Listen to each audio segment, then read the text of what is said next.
Welcome back, dear friends, to another magical Halloween adventure. We're so grateful for all your support. You've helped our spooky little world grow so much this year. But we've got a special goal. We're hoping to reach 500 subscribers by the end of the year, and we need your help to do it. So grab your candy, settle in, and let's join our favorite Pumpkin King in a tale of mystery, magic, and the true spirit of Halloween. The moon hung pale and wide above Halloween Town, glowing like a ghostly lantern over crooked rooftops and cobweb-wrapped chimneys.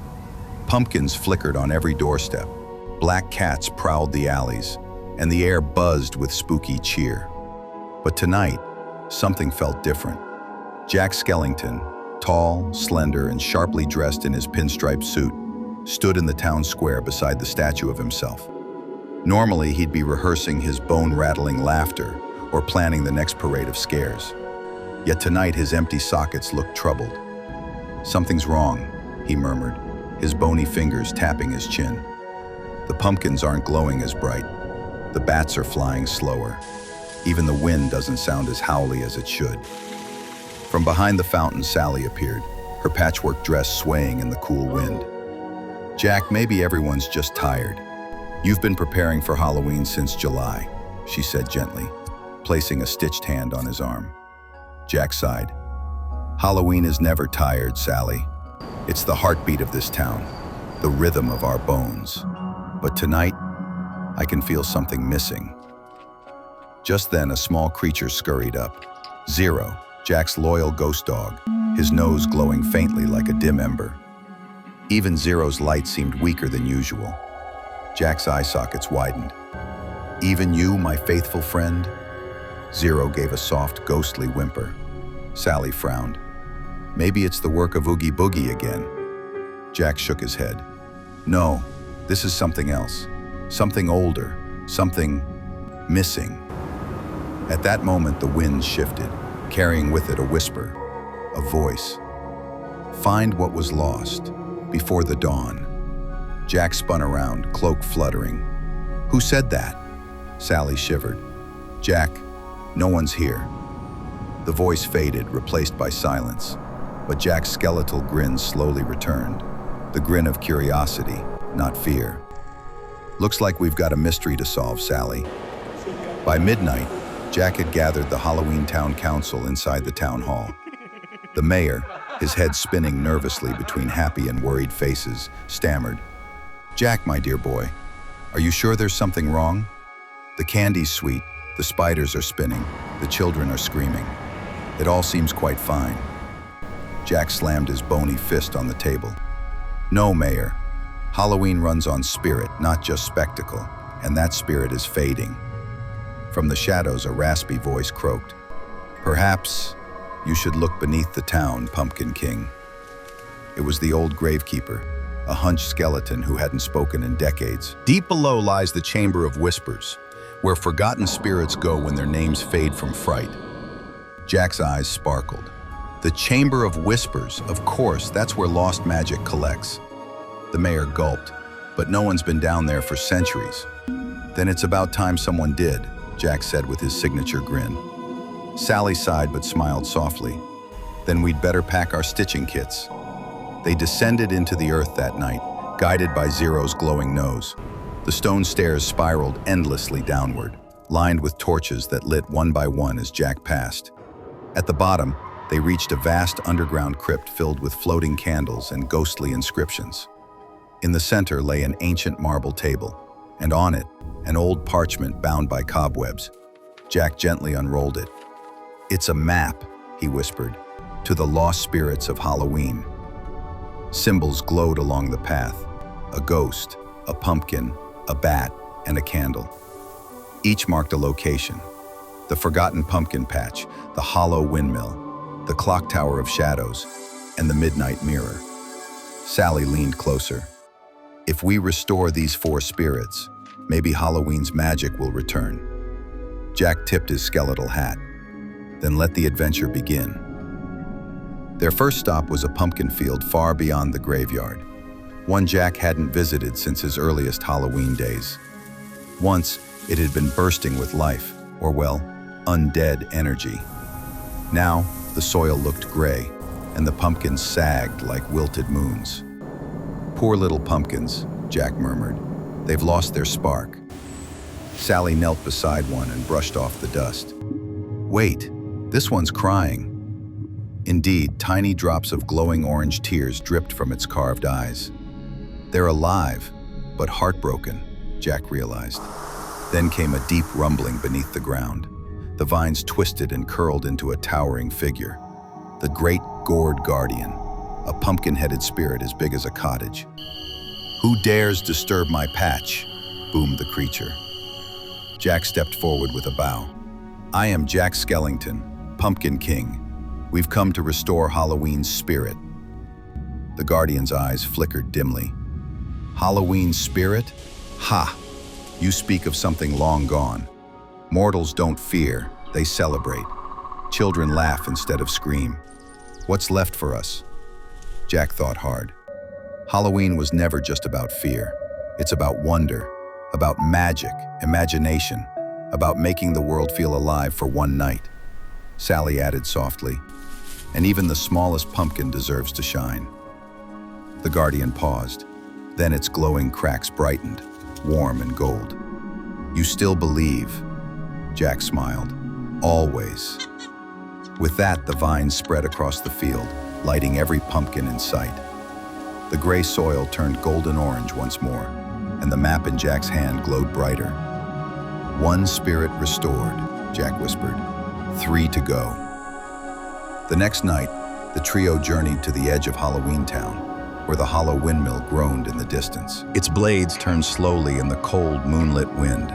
Inside, cobwebs hung thick as curtains. The gears creaked, and faint echoes whispered through the hollow walls.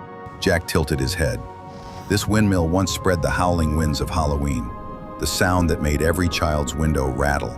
But now, it's silent. A rustle came from above. Suddenly, dozens of shadow bats swooped down, circling them in confusion. Zero barked in ghostly form, scattering them briefly. From the dark rafters emerged Wispella, the spirit of the wind. She was transparent, her dress swirling like mist. "Jack Skellington," she sighed. "Why have you come to wake what the world forgot?" "To remind the world," Jack said, "that Halloween still matters." Wispella's eyes glimmered. "Then prove it. Make me laugh again." Jack froze. "Laugh? But I'm the Pumpkin King, not the pumpkin comedian." Sally giggled. "You can be funny sometimes." Jack thought hard. Then he stretched his arms wide, leapt onto the turning blades, and began a clattering dance, bones clicking, limbs flailing in perfect rhythm with the creaks and moans of the windmill. Zero added ghostly howls in tune. Sally laughed so hard her stitches nearly came loose. Wispella's eyes widened, and then she giggled, a sound like tinkling bells. With her laughter, a great gust of wind whooshed through the blades, scattering autumn leaves across the sky. "Thank you, Pumpkin King," she said warmly. "You reminded me that Halloween isn't just scary, it's fun." The map glowed again, brighter this time. By the third night, Jack, Sally, and Zero approached the tallest structure in town, the Clock Tower of Shadows. Its face was frozen at midnight, and dark smoke leaked from its cracks. Jack climbed the winding stairs until he reached the belfry. There, a massive shadow loomed, shifting, flickering, forming into faces and claws. It hissed, "Leave, Pumpkin King." Time itself stopped caring for Halloween. Jack stood firm. "Then we'll restart it." The shadow chuckled. "You can't restart what mortals ignore. Fewer doors open to trick-or-treaters now, fewer candles in the pumpkins, fewer stories whispered in the dark." Sally stepped forward bravely. "Then we'll remind them, starting with you." She reached into her basket and pulled out a small candle, a spark of Halloween spirit from the pumpkin patch. She placed it at the base of the clock.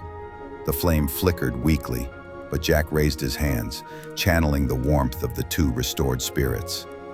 The flame grew, brighter, hotter, orange light filling the tower. Tick, tock, tick, tock.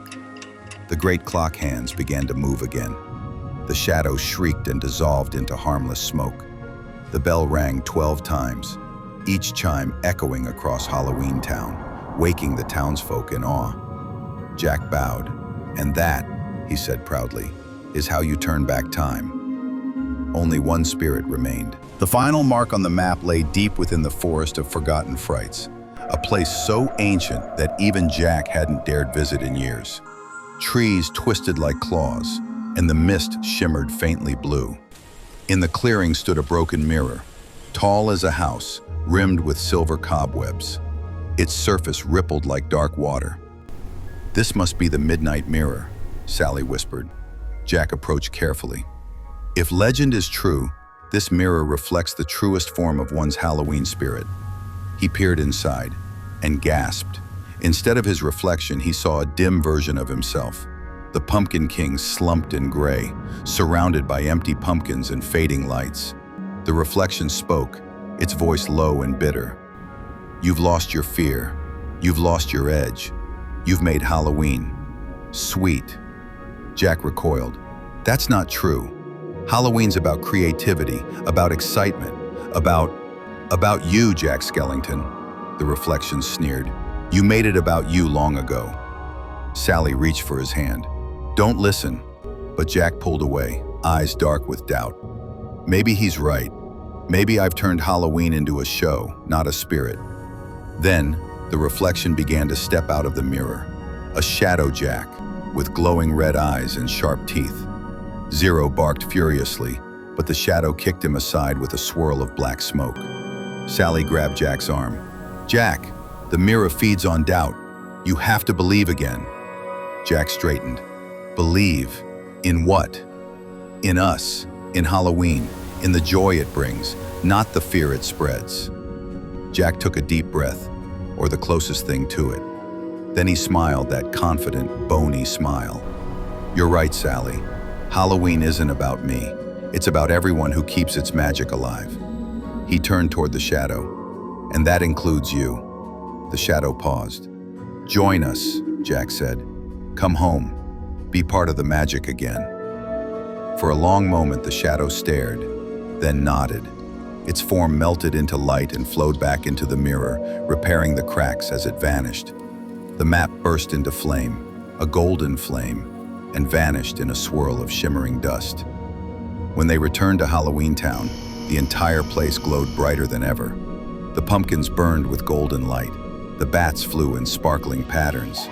Children laughed and shrieked with delight. Even the moon seemed bigger. The townsfolk gathered in the square as the mayor cried, "Jack Skellington, you've done it. You brought back the spirit of Halloween." Jack stood on the fountain and spread his arms. "No, we did it. All of us. The ghouls, the ghosts, the dreamers. Halloween lives because we believe in it." Zero barked joyfully, flying circles around his master. Sally smiled. "You did it again, Jack. You brought Halloween back to life." Jack chuckled. "Sally, my dear, Halloween never truly dies. It just needs a little reviving scream now and then." Everyone laughed. Fireworks of orange and violet burst in the sky. The sound of music filled the square as the band of skeletons began to play. The lost spirit of Halloween was alive once more. As dawn approached, Jack and Sally stood together on the town hill, overlooking the sunrise. "It's beautiful," Sally whispered. "It is," Jack agreed. "Maybe it's time Halloween had a new tradition." Sally tilted her head. "Like what?" Jack grinned. "A night not just for fright, but for friendship, for remembering those we've lost, and celebrating those still here." Sally smiled. "That's lovely, Jack." Zero barked softly, curling beside them. The first sunlight touched the pumpkins below, and they glowed, not orange, but warm gold. That Halloween night, the world above seemed just a little brighter. Children laughed as they dressed up. Parents smiled at their doorsteps. And even the wind carried whispers of joy instead of fear. Because somewhere deep beneath, in a little crooked town full of ghosts and dreams, a Pumpkin King had remembered what Halloween truly meant. And that's the story of Jack Skellington and the lost spirit of Halloween. If you enjoyed this magical adventure, don't forget to like, share, and subscribe, and ring the bell. Or if you're watching on your phone, press the hype button to keep the Halloween magic alive. And if this video gets 20 likes, we'll return with a spooky sequel. Until next time, keep your pumpkins bright and your spirits even brighter.